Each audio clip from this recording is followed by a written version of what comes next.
Hello പത്തരമാറ്റിൻ്റെ ഇന്നത്തെ promo വിശേഷത്തിലേക്ക് ഏവർക്കും സ്വാഗതം. അങ്ങനെ സൺഡേ ആണ്. അന്നത്തെ ദിവസം അനിയും നന്ദും കൂടെ ഒരു ട്രിപ്പ് രാവിലെ പോയിട്ട് വൈകുന്നേരത്ത് വരാം അങ്ങനെ പ്ലാൻ ചെയ്യുകയാണ് കേട്ടോ. അപ്പോൾ അങ്ങനെ രാവിലെ തന്നെ അനി റെഡിയായി പുറത്തേക്ക് പോകുന്നുണ്ട്. അപ്പോഴേക്കും അവന്തിക കുളിച്ച് ഒരുങ്ങി റെഡിയായി അവന്തിക എത്തുന്നുണ്ട്. അപ്പോൾ അനിയേട്ടൻ എങ്ങോട്ടാണ് എന്ന് ചോദിക്കുകയാണ്. അപ്പോൾ എനിക്ക് പുറത്ത് വരെ പോകണം, ചില മീറ്റിങ്ങുകളും കാര്യങ്ങളൊക്കെ ഉണ്ടെന്ന് പറയുന്നു. അപ്പോൾ അവധിയെ ചോദിക്കുന്നുണ്ട്, ഇന്ന് സൺഡേ അല്ലേ, ഇന്നെന്തോ മീറ്റിംഗ് ചോദിക്കുമ്പോൾ നിനക്കറിയത്തില്ല നമ്മുടെ ജൂവലറിയിൽ പലതും ഞായറാഴ്ച തുറക്കുന്നുണ്ട്, അതുപോലെ എനിക്ക് പലരെയും കാണേണ്ടതായിട്ടുണ്ട്, മീറ്റിംഗ് ഉണ്ട്, അപ്പം ഞാനും കൂടെ കൂടിക്കോട്ടെ എന്ന് ചോദിക്കുകയാണ്. അപ്പോൾ പറയുന്നുണ്ട്, ഇല്ല പറ്റില്ല, എൻ്റെ കൂടെ ചിലപ്പോൾ ഫ്രണ്ട്സും ഒക്കെ ഉണ്ടാവും. അതെന്താ മനഃപൂർവ്വം എന്നെ ഒഴിവാക്കുവാണോ എന്ന് ചോദിക്കുന്നു. അപ്പോൾ പറയുന്നത്, പണ്ട് നീ വരുമ്പോഴോ മിണ്ടുമ്പോഴോ ഒന്നും എനിക്ക് പ്രശ്നം ഉണ്ടായിരുന്നില്ല, ഇപ്പോൾ എനിക്കതല്ല, ആ ഒരു മൈൻഡൊക്കെ മാറിയിട്ടുണ്ട്, അതുകൊണ്ട് നീ അങ്ങനെ ശല്യം ചെയ്ത് വരരുത് എന്നുള്ള രീതിയിലാണ്. അപ്പോൾ അവന്തിയെ ചോദിക്കുന്നു, അനിയേട്ടൻ എന്നെ മനഃപൂർവ്വം ഒഴിവാക്കുവാണല്ലോ എന്നൊക്കെ പറയുകയാണ്. അങ്ങനെ അനി അവിടുന്ന് ഇറങ്ങുന്നുണ്ട്. അതുപോലെ തന്നെ ആ ഒരു സമയത്ത് അവന്തിക കനകയെ വിളിച്ചിട്ട് ഇങ്ങനെ പറയുന്നു, അവർ തമ്മിലുള്ള അടുപ്പം ഇപ്പോഴും തുടരുന്നുണ്ടോ എന്ന് സംശയം, ഇങ്ങനെ യാത്രകളൊക്കെ പോകുന്നു അങ്ങനെ പറയുകയാണ്. അപ്പോൾ ഈ സമയത്ത് കനക, ഇല്ല മോളെ, അങ്ങനെയൊന്നും ഇല്ല, മോളുടെ മനസ്സിൽ ആ ഒരു സംശയം വെച്ചൊന്ന് നിൽക്കല്ലേ എന്നൊക്കെ പറഞ്ഞു കൊടുക്കുകയാണ്. അതിനുശേഷം കനക ഗോവിന്ദനോട് പറയുന്നുണ്ട്, ഇങ്ങനെ അവധിയ മോൾ വിളിച്ചിട്ടുണ്ടായിരുന്നു, ഇങ്ങനെയൊക്കെ പറഞ്ഞു, അപ്പോൾ എന്തായാലും അവളങ്ങനെ പോയിട്ടുണ്ടാവില്ല, അങ്ങനെയൊന്നും ചെയ്യില്ല എന്ന് ഗോവിന്ദനും പറയുകയാണ്. പിന്നീട് കാണിക്കുന്നത് വെച്ച് കഴിഞ്ഞാൽ നന്ദുവും ഇതുപോലെ ഒരുങ്ങി റെഡിയായിട്ടൊക്കെ വരുന്നുണ്ട് കേട്ടോ. അതിനിടയിൽ നവ്യ നോക്കുമ്പോൾ അബി ഇങ്ങനെ രഹസ്യമായിട്ട് അനന്തപുരി തറവാട്ടിലെ എന്തൊക്കെയോ കാര്യങ്ങൾ വിളിച്ച് രഹസ്യമായിട്ട് മറ്റൊരാളായിട്ട് സംസാരിക്കുന്നത് കേൾക്കുന്നുണ്ട്. അത് ഇങ്ങനെ നവ്യ പാത്ത് നിന്ന് ശ്രദ്ധിക്കുന്നുണ്ട്. പക്ഷേ നവ്യക്കൊന്നും മനസ്സിലാവുന്നില്ല കേട്ടോ. അപ്പോൾ നവ്യ മനസ്സിൽ കരുതുന്നുണ്ട്, എന്തായാലും ഇവനെ ഒന്ന് ചൊടിപ്പിച്ച് കഴിഞ്ഞാൽ അവൻ്റെ മനസ്സിലുള്ള കാര്യങ്ങളൊക്കെ പുറത്ത് വരും. അപ്പോൾ അതിനുശേഷം അബി ഇങ്ങോട്ട് വരുമ്പോൾ പറയുന്നുണ്ട്, എന്തായാലും ആ നന്ദുവിനെ പറ്റി കുറ്റം പറയുകയാണ്. നീ ഒന്ന് ആലോചിച്ച് നോക്കൂ പഴയ കാര്യങ്ങൾ. നീ അന്ന് അനന്തപുരി ജൂവലറിയിലെ മുത്തീസ് ജൂവലറി ഇതുപോലെ സ്വർണ്ണത്തിൻ്റെ കേസിൽ നിന്നെ കുടുക്കി, അതുപോലെ തന്നെ അനി കയറിയപ്പോൾ തന്നെ നിന്നെ അവിടെ നിന്ന് പുറത്താക്കി വെച്ചു, അങ്ങനെ ഓരോ കാര്യങ്ങളും അവൾ നമ്മൾക്കെതിരായിട്ട് ചെയ്തു, നമുക്ക് തിരികെ ഒന്നും ചെയ്യാൻ കഴിഞ്ഞിട്ടില്ല, ഇനി എന്താ നിൻ്റെ പരിപാടി എന്നൊക്കെ ചോദിക്കുകയാണ് കേട്ടോ. അപ്പോൾ അബി പറയുന്നുണ്ട്, അവളെ അങ്ങനെയാണെങ്കിൽ അങ്ങ് ഇല്ലാണ്ടാക്കും, അതാണ് നമ്മുടെ പരിപാടി, അപ്പോൾ എന്തെങ്കിലും കാര്യം ഉണ്ടെങ്കിൽ നീ എന്നോട് തുറന്ന് പറയണം, അപ്പം ഞാനും കൂടെ നിനക്ക് സപ്പോർട്ടായിട്ട് നിൽക്കാം. അപ്പോൾ അതുപോലെ തന്നെ എന്തെങ്കിലും സ്നേഹം കാണിച്ച് അവളെ വിളിക്കണമെങ്കിൽ ഞാൻ വിളിച്ച് നിനക്ക് കൊണ്ടുതരാം, അപ്പോൾ നിനക്ക് ഇല്ലാണ്ടാക്കാലോ എന്നൊക്കെ പറയുകയാണ്. അപ്പോൾ എന്ത് കാര്യം ഉണ്ടെങ്കിലും നീ മനസ്സ് തുറന്ന് എന്നോട് പറയണമെന്നൊക്കെ പറയണം. അപ്പോൾ അവളുടെ അവസാനം അടുത്തു എന്നുള്ളൊക്കെ രീതിയിലാണ് സംസാരിക്കുന്നത്. അപ്പോൾ നവ്യയ്ക്ക് ഉള്ളിൽ ദേഷ്യമുണ്ട്, എൻ്റെ അനിയത്തി ഒന്നും തൊടാൻ പോലും കഴിയില്ല, ഞാൻ സമ്മതിക്കില്ല എന്ന് നവ്യ ഉള്ളിൽ പറയുന്നുണ്ട് കേട്ടോ. പിന്നീട് കാണിക്കുന്നത് വെച്ച് കഴിഞ്ഞാൽ നന്ദു ഇതുപോലെ പോകാനായിട്ട് ഒരുങ്ങി റെഡിയായിട്ട് ഇറങ്ങുമ്പോൾ കനക ചോദിക്കുന്നുണ്ട്, നീ എങ്ങോട്ടാണ് പോകുന്നത്? അപ്പോൾ ഒരു മീറ്റിങ്ങും കാര്യങ്ങളൊക്കെ ഉണ്ട്, അപ്പോൾ നീ സൺഡേ ആയിട്ട് എനിക്കൊന്ന് ജ്വല്ലറി അവധിയാണ്, അവനുമായിട്ട് കറങ്ങാൻ പോകുന്നല്ലോ എന്ന് ചോദിക്കും. അമ്മയ്ക്ക് എപ്പോഴും ഈ ഒരു കാര്യമുള്ളൂ ചോദിക്കാൻ, ഇത് കേട്ട് ഞാൻ മടുത്തു, ഈ ഒരു ചാവതി ഇനി നിർത്തിക്കൂടെ എന്ന് ചോദിക്കുകയാണ് നന്ദു. എനിക്ക് പല മീറ്റിങ്ങും കാര്യങ്ങളൊക്കെ ഉണ്ട്, എനിക്ക് അതിനൊക്കെ പോവേണ്ടേ എന്നാണ് ചോദിക്കുന്നത്.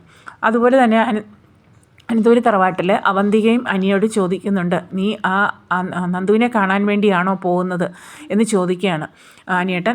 നന്ദുവിനെ കാണാൻ വേണ്ടിയിട്ടാണ് പോകുന്നത്. അപ്പോൾ അങ്ങനെയൊന്നും അല്ല, നിൻ്റെ മനസ്സിൽ ആ ഒരു ചിന്തയൊക്കെ കളഞ്ഞേക്കാൻ പറഞ്ഞിട്ട്. അതുമാത്രമല്ല, അവന്തിയെ പൂർണ്ണമായിട്ടും അവോയ്ഡ് ചെയ്യുന്നുണ്ട്. അവന്തിയ പിന്നീട് വന്ന് അബിയെടുത്ത് ചോദിക്കുകയാണ്, അവനാ പോകുന്നത് മിക്കവാറും നന്ദുവിനെ കാണാൻ വേണ്ടിയിട്ടായിരിക്കും.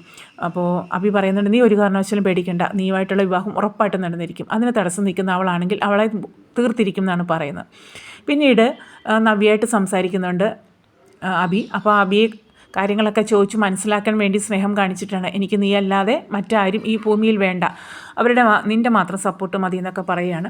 അതിനുശേഷം നേരെ നവ്യ കൂട്ടുകാരി ഫോൺ ചെയ്യുന്നു. നമിതയെ ഫോൺ ചെയ്തിട്ട് പറയുന്നുണ്ട്, നിനക്ക് ഫ്രീ ആണെങ്കിൽ നന്ദു ഇങ്ങനെ പുറത്തോട്ട് പോയിട്ടുണ്ട്, നീ അതൊന്ന് വാച്ച് ചെയ്യണം, അവൾ എങ്ങോട്ടാണ് പോകുന്നത്, എനിക്കൊരു ഡൗട്ടുണ്ട്, അനിയെ കാണാനാണോ പോകുന്നത്, അപ്പോൾ അതൊക്കെ ഒന്ന് അറിയണമെന്ന് പറയുകയാണ്. അപ്പോൾ ഉറപ്പായിട്ടും ചെയ്യാമെന്ന് പറയുന്നു.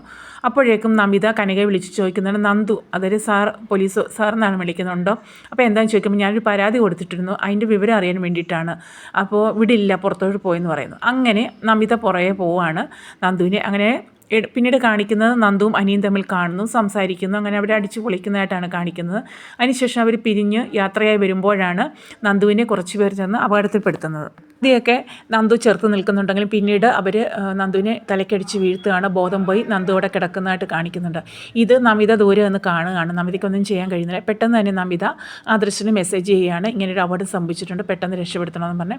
അങ്ങനെ ആദർശ് പെട്ടെന്ന് നയനെടുത്ത് പറയുന്നു, എന്താ ധൃതി പിടിച്ച് പോകുന്നതെന്ന് നയനെ ചോദിക്കുമ്പോൾ, നമ്മുടെ കുടുംബത്തിൽപ്പെട്ടവർക്ക് ആർക്കും അപകടം ഉണ്ടാവാതിരിക്കും, നീ എന്ന് പ്രാർത്ഥിച്ചു എന്ന് പറഞ്ഞിട്ട്. നയനയ്ക്ക് ഇത് കേൾക്കുമ്പോൾ ആകെ ടെൻഷൻ ആവുകയാണ്. എന്നിട്ട് ആദർശ് പെട്ടെന്ന് അവിടെ നിന്ന് ഓടി ഇറങ്ങുന്നുണ്ട്. അങ്ങനെ ആദർശ് ഇങ്ങോട്ടേക്ക് വരുന്നതായിട്ട് കാണിക്കുകയാണ്. അപ്പോഴേക്കും നന്ദുവിൻ്റെ ബോധം പോയിട്ടുണ്ടായിരുന്നു. അവർ വലിച്ചെടുത്ത് നന്ദുവിനെ കൊണ്ടുപോവുകയും ചെയ്യുന്നുണ്ട്. പിന്നീട് കാണിക്കുന്നത് ആകെ ടെൻഷൻ അടിച്ചിരിക്കുന്ന നവ്യയാണ്. നവ്യയ്ക്കും മനസ്സിലായി ഇങ്ങനെ നന്ദു പോയേക്കുന്ന അനിയെ കാണാൻ വേണ്ടിയിട്ടാണ് ഈ ഒരു കാര്യങ്ങളെല്ലാം മനസ്സിലായി.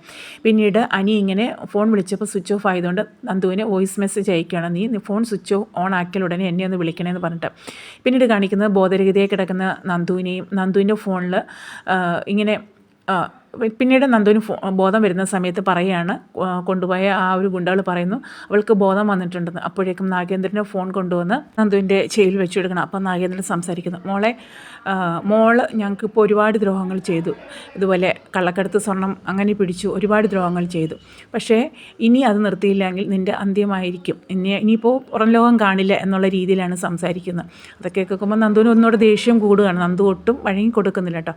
അങ്ങനെ എങ്കിലും ആകെ ഒരു ടെൻഷൻ അടിച്ച് നിൽക്കുന്നുണ്ട് നന്ദു. കാരണം മൊത്തം ഗുണ്ടകളും അവരുടെ കയ്യിൽ വടിവാളും ആയുധമൊക്കെ നന്ദുവിനെ കൊല്ലാനായിട്ട് നിൽക്കുവാണ്. അപ്പോൾ നാഗേന്ദ്രൻ്റെ സംസാരം അങ്ങനെ മൊത്തത്തിൽ ഇങ്ങനെ പേടിച്ച് നിൽക്കുന്ന നന്ദുവിനെയും അതുപോലെ തന്നെ നാഗേന്ദ്രൻ നന്ദുവിനെ കൊല്ലാനായിട്ട് ഏർപ്പാട് ചെയ്യുകയാണ്. അങ്ങനെ നിൽക്കുന്ന ഒരു കണ്ടീഷനിൽ നിർത്തുവാണ് ഇന്നത്തെ ആ ഒരു വിശേഷം. പ്രൊമോ അവസാനിക്കുകയാണ്.